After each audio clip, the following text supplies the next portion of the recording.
రాయలసీమకు సాగునీరు అందించడంలో ప్రభుత్వం విఫలమైందంటూ కడప కలెక్టరేట్ ముందు వైసీపీ ఆందోళనకు దిగింది. వైసీపీ అధినేత జగన్ ధర్నాలో పాల్గొంటున్నారు.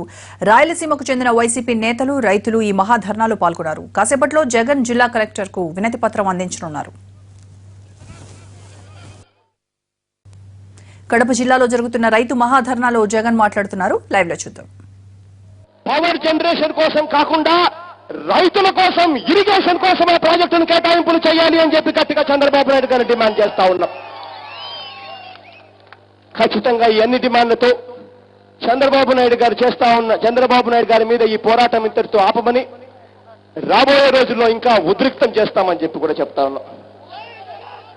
చంద్రబాబు నాయుడు గారికి ఇంకొకటి కూడా డిమాండ్ చేస్తా ఉన్నాం. కడప జిల్లా ప్రజలు, కడప జిల్లా యువకులు మరీ ముఖ్యంగా ఉక్కు ఫ్యాక్టరీ కోసం ఎదురు చూస్తా ఉన్నారు.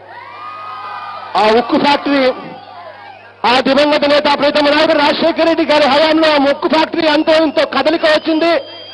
ఆ దివంగత రెడ్డి చనిపోయిన తర్వాత ఇవాళ ఆ ఉక్కు ఫ్యాక్టరీ పెట్టాలని, 10,000 మందికి ఉద్యోగాలు ఇప్పియాలన్న ధ్యాస కూడా లేని పరిస్థితిలో ఇవాళ ఈ రాష్ట్ర ముఖ్యమంత్రి పరిపాలన చేస్తా ఉన్నాడు అని అంటే సిగ్గుతో తలంచుకోవాలి అని చెప్పి చెప్తా ఉన్నా.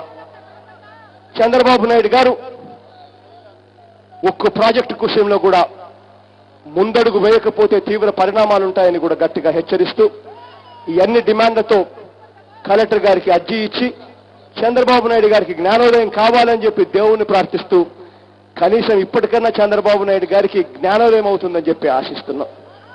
కష్టం అనిపించినా, బాధలున్నా కూడా చిక్కటి చిరునవ్వులతోనే ఆప్యాయతలు చూపినందుకు పేరు పేరున మరొక్కసారి ప్రతి అక్కా చెల్లెమ్మకు, ప్రతి అవ్వాతాతకు, ప్రతి సోదరుడికి, స్నేహితుడికి హృదయపూర్వక కృతజ్ఞతలు తెలుపుతున్నాం.